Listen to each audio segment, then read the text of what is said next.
This is like the introduction to the video.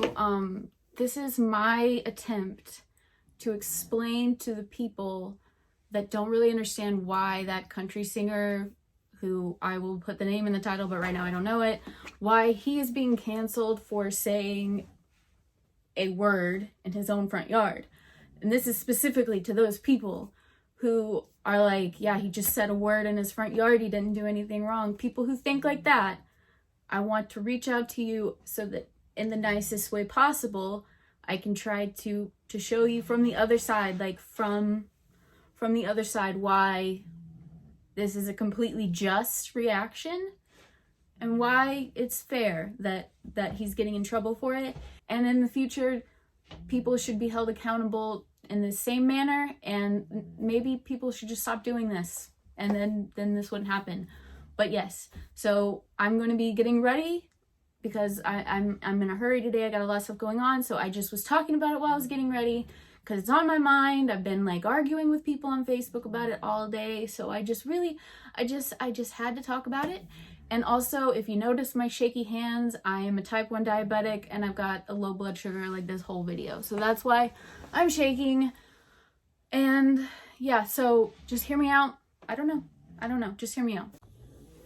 Also, I was looking at my channel, which I have not like logged into for like 2 years, and I saw the old videos on here, which are fucking hilarious. Right now they're private, but I'm totally gonna make a video talking about those because like one was like a really weird like thing about me talking about my divorce, and I totally want to talk about that again. I'm just gonna like make them public again, so if you wanted to look at those, it's really old, like it's really old stuff and it's hilarious, so yeah.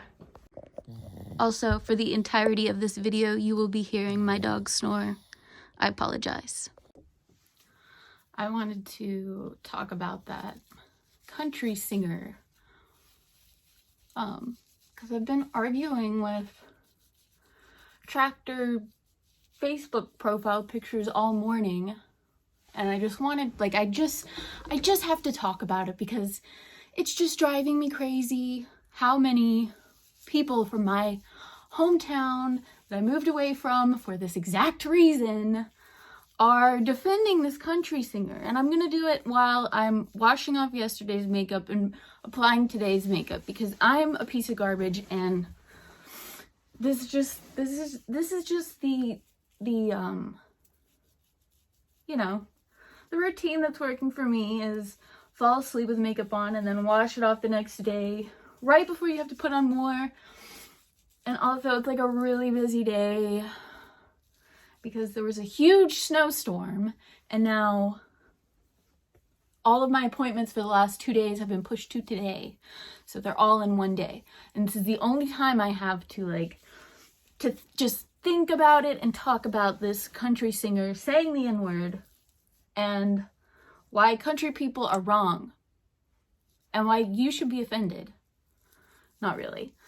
But okay, a lot of people don't get it. They just don't get it. And I feel like this is the popular opinion. Like, the popular reaction is to cancel someone, for it to be cancel culture, and someone to just like get completely shit on because they said the N-word or they said something racist. Like, that's the loudest opinion. But the popular opinion is to think that people are overreacting and it's not a big deal. Like, it isn't a big deal that someone said the N-word. It's just like, they said it, like, whatever, it's not hurting anyone. They said it in their own yard. They didn't say it to someone as an insult, they just like said it. Okay, so now that we have that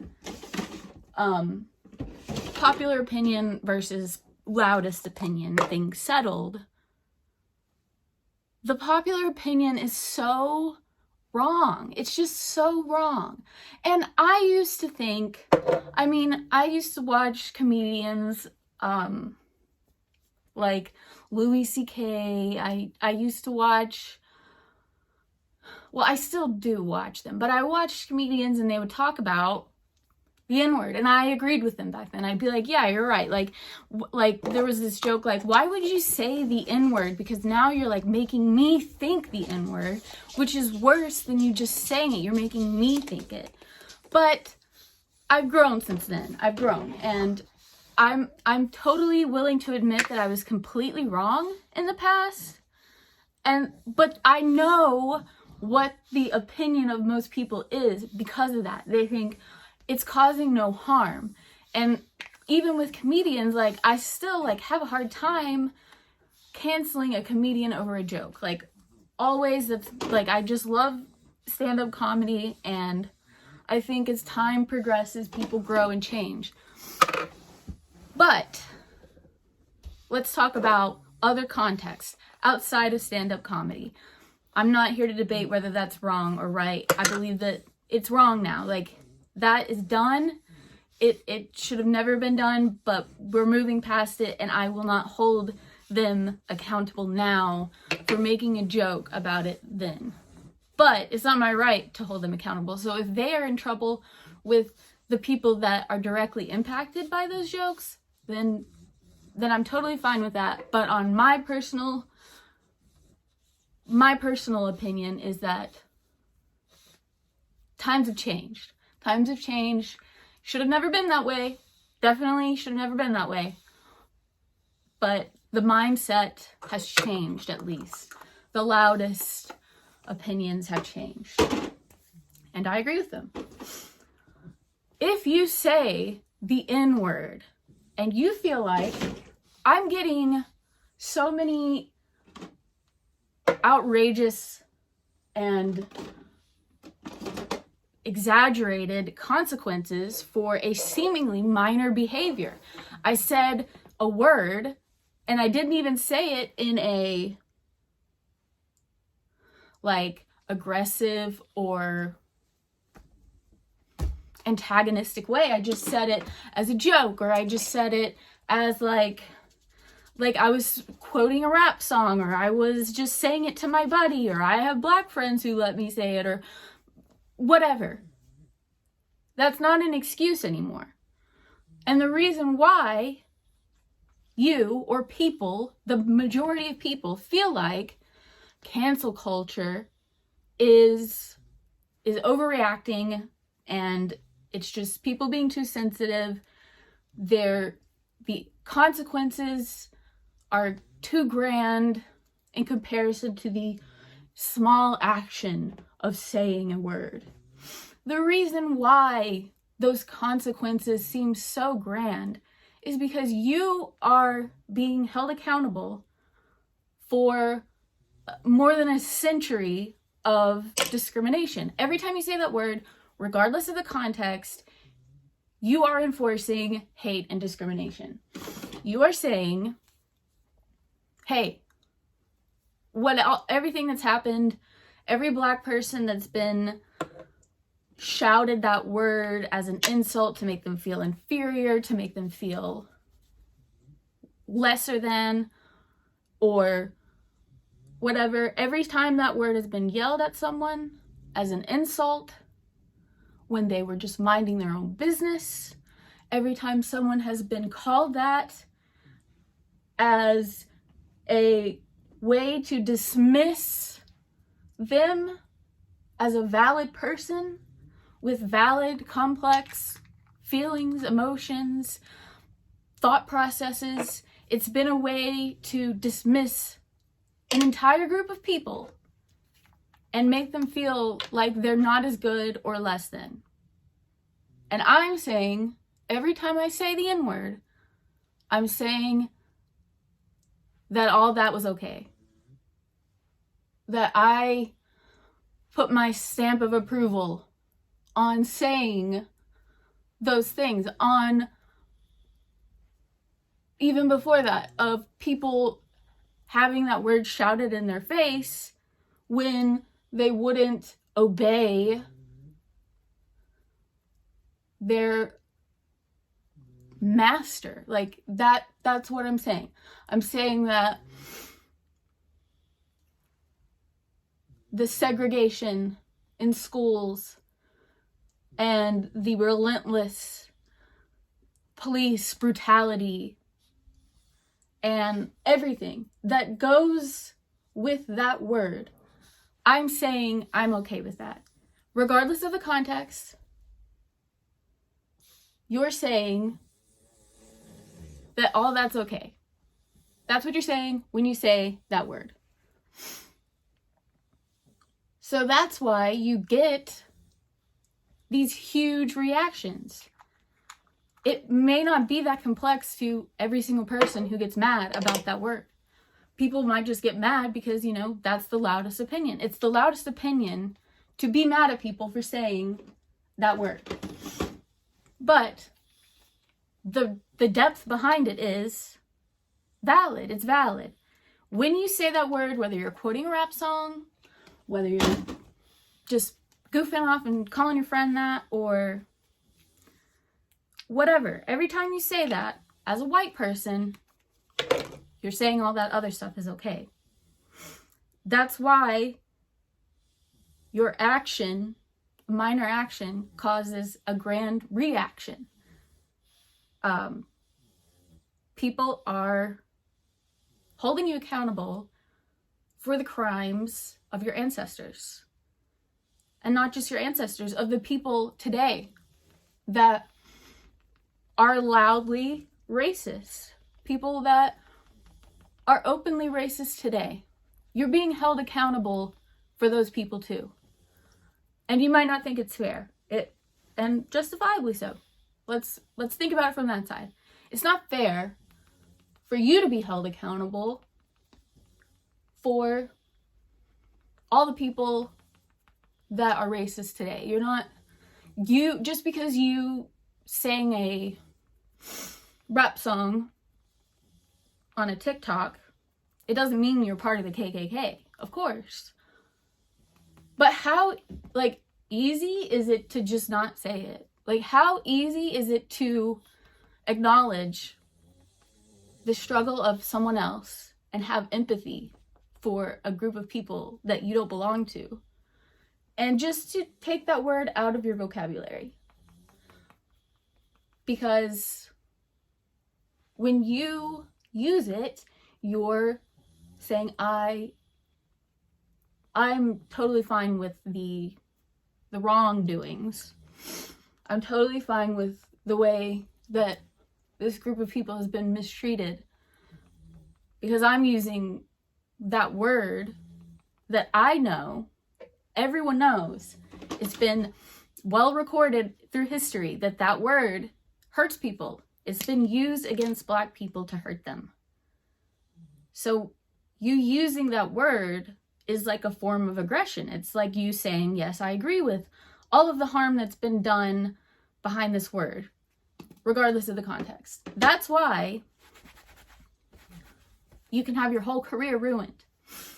And it takes a lot of work to build it back up if you say that word, because you're facing the consequences of all that word stands for. You're being like, yep, this is what I approve of and agree with.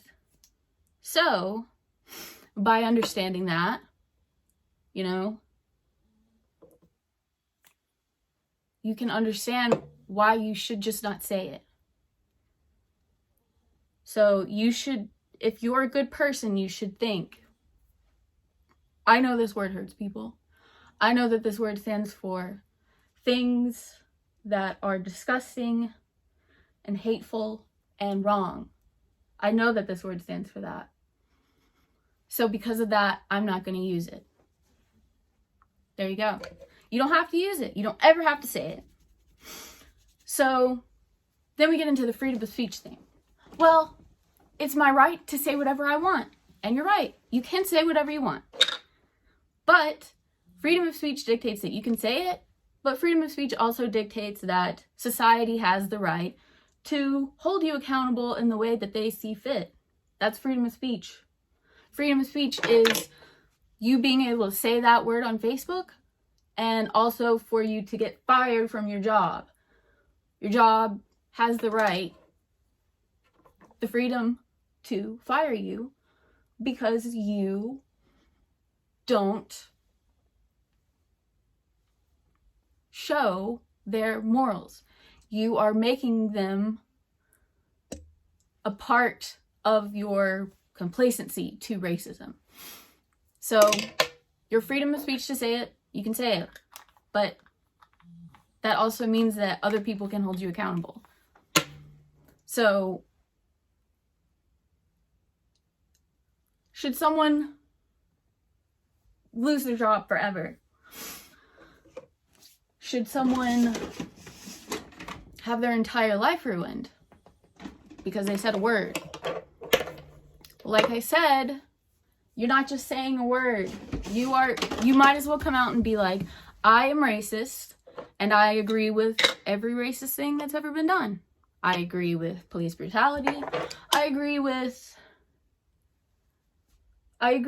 every time that word has been shouted at someone as an insult. I agree that every time that word has been used by a teacher to describe a young student and explain away their bad grades or their bad behavior instead of trying to empathize with them and understand them, I agree with that. It's the same as if you went out and said that.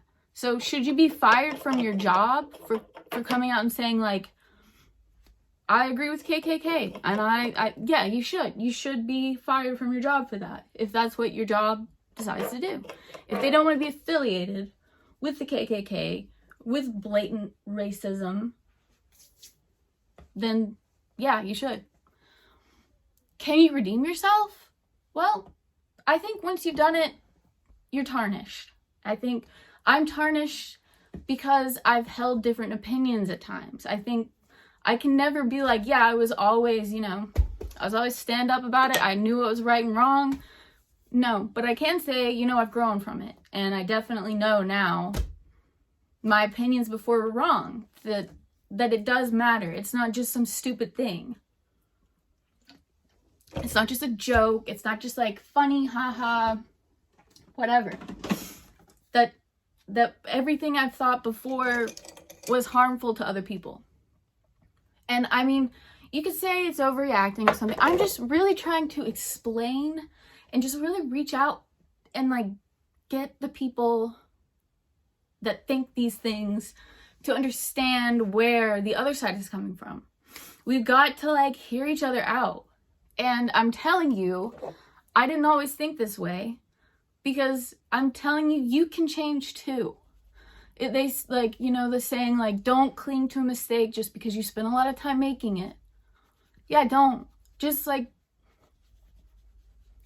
you spent however many years saying, oh, well, they're being too sensitive, I just say it when I'm singing a song or something, like, I only say it because my black friend said I can say it, and like, whatever. You can be like, you know what? I shouldn't be saying things that's gonna hurt someone. It doesn't matter.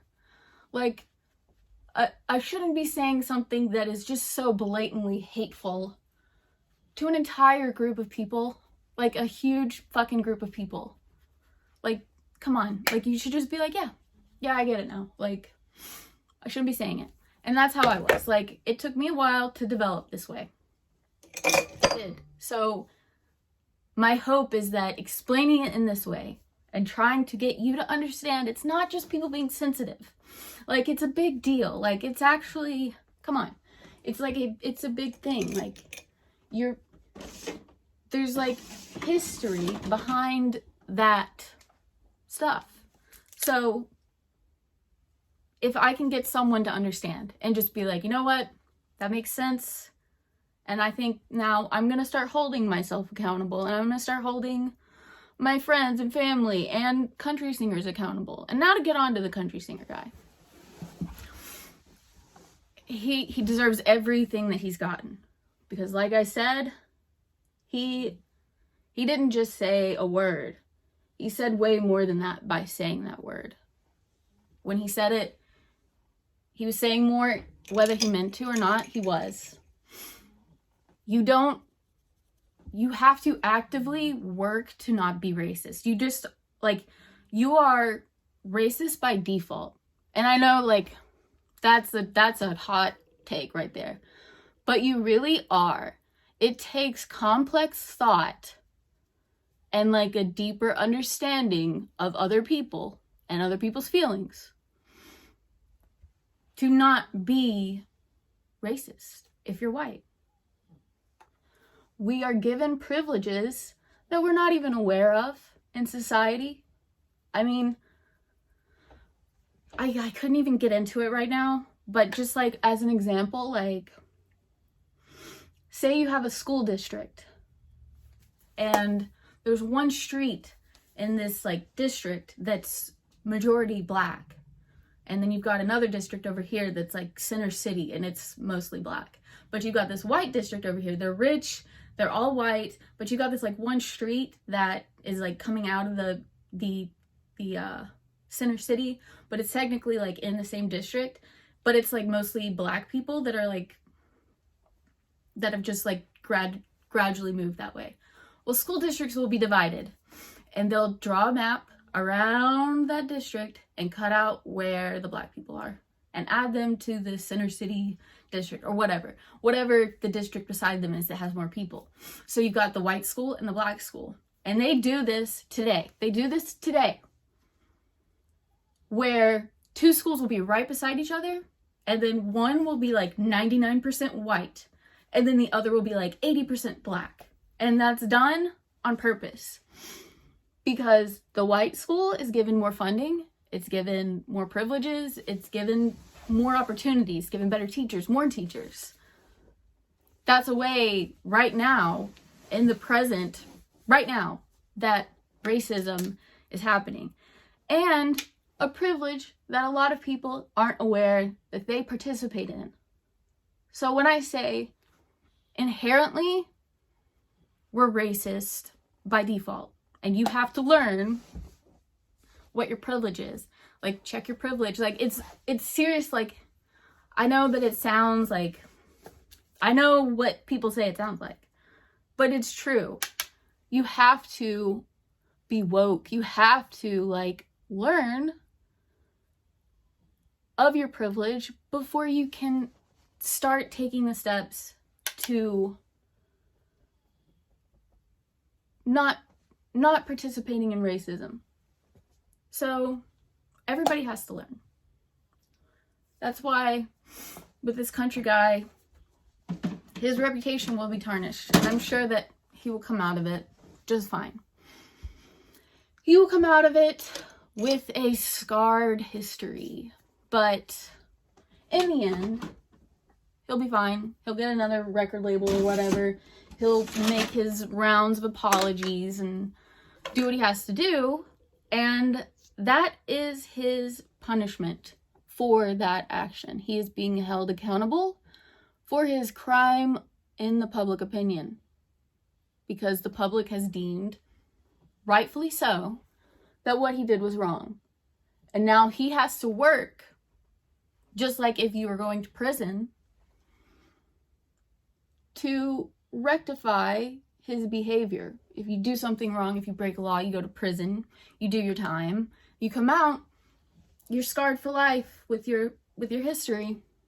But that's not to say that you can never do anything good again. That's just to say you're always going to have that on your record.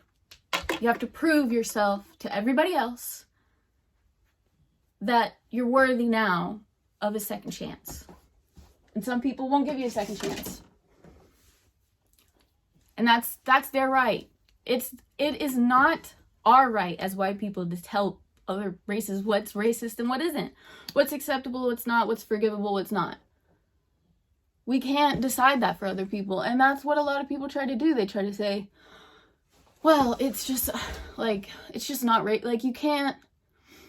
And even me sitting here as a white person, I'm not trying to say that I'm right. I'm just trying to, put out the feelers, put out that first little olive branch of empathy, understanding of the situation in a different light. Just try to get people to understand where the other side's coming from in the nicest way possible. Honestly, I'm telling you that you're racist in the nicest way possible. I'm just being as nice as possible while telling you you're committing crimes against a race of people. I could be a lot meaner. But you could also see this and think, you know what? That was said in a way that I've never heard it before. And while I'm not going to go on Twitter and cancel anyone, and I'm not part of woke culture, I'm not going to use that word anymore. Because I understand its impact. And I get it. While I don't get it, I understand that it hurts someone. I understand that it's not my right to hurt someone when it takes zero effort to not do it. It takes no effort to just not do it. And if that isn't enough, if the weight of the word isn't enough, the social repercussions should be enough. You should be like, yeah, maybe I don't agree with it, but society says that if you say this, you're going to be held accountable. So now I'm not going to say it because I don't want to face the consequences of saying that word. So there's like two really good reasons to not say it. Like, first of all, you're good. It's possible. It doesn't matter where you say it. This guy said it in his front yard. It doesn't matter where you say it, what the context. If you're quoting a song, you can be held accountable. So, even if you don't agree with the reason why or the punishment, you know what the punishment is. So you're not going to say it. Just like you can not agree with a law, but you don't do the illegal thing because you don't want to face the consequences. You're free to do it if you want to. If you want to, what's the law that is, if you want to smoke weed, but the law says you can't, and you decide, I don't need to smoke weed until it's legal because I just really don't want to go to jail. And if you get caught, you go to jail because you broke the law. And it's a shitty law. I'm not saying that this is comparable at all to the social reaction, society's reaction of racism. But I'm just saying, you decide to not do something because you break a law. But if you break the law, you face the consequences. So, just don't say it. Just don't say the word. And then, nothing bad happens. You're not losing anything by not saying it. Except for, getting canceled on Twitter. Or losing your job. That's all you're losing. What do you really need to say it for? You don't. So just don't say it. And the country singer, yeah, he totally deserved it. And, it looks like a duck, talks like a duck, quacks like a duck, and acts like a duck, it's a duck. He's like a mullet country singer from, Kentucky or Tennessee or something. So yeah, it's not very surprising to me at all, because I moved away from a place like that to get away from this exact type of attitude.